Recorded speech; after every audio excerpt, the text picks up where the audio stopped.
Hey there, Christy here with Automation on a Mission with your latest installment of a Tidbit Tuesday. And in this video, we're going to talk about conditional logic. Now, I know we've talked about it in the past, and I think that our previous video was specifically about conditional logic in forms. In this video, I want to talk about how you can use conditional logic in an email.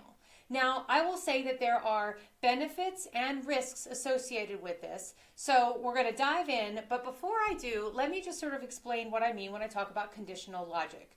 So conditional logic means that when a certain thing occurs, give them this kind of experience. So we're already doing conditional logic with automation, but maybe in a form, for example, if they answer a certain question a certain way, we show a certain question or answer or response. Maybe we use conditional logic in a form to qualify or disqualify somebody in how they fill out a form.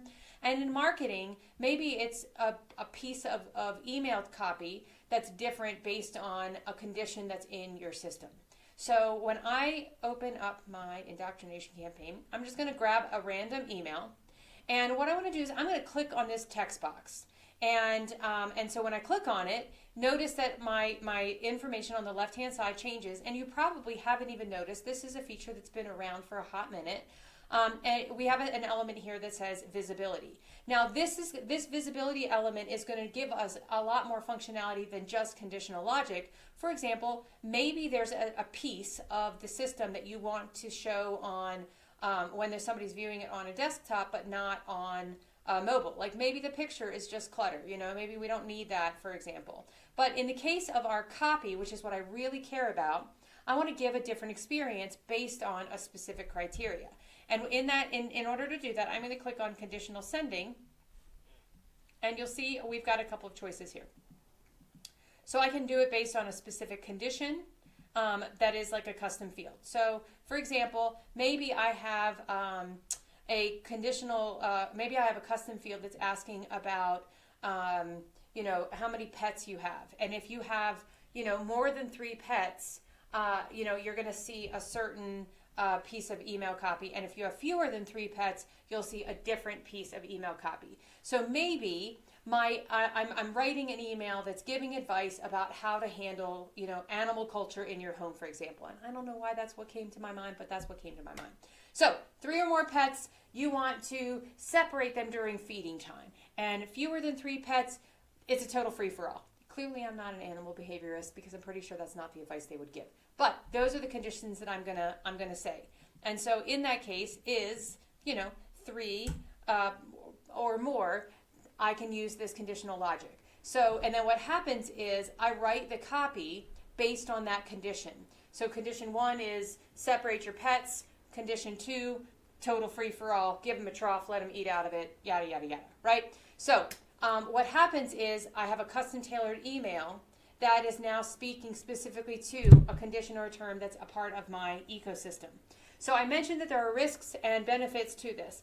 For one, it keeps the number, like on the benefit side, you get to have that custom tailored email with custom content that's specific to those circumstances, which is great.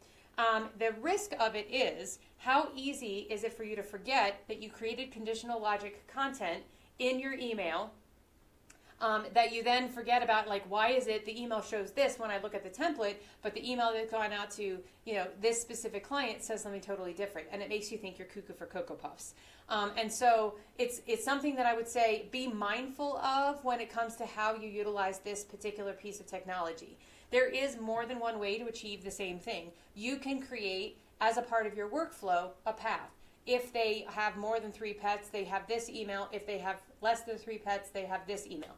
So, there's more than one way to achieve the same thing. If you're all about keeping a clean email template and utilizing conditional logic so that you're giving, these little tiny nuances, have at it. I would just say make sure that you create some sort of like note system, which you could certainly do in the automation where you send that email. So that you remember that you have that conditional logic as a part of the email, because it is easy to overlook.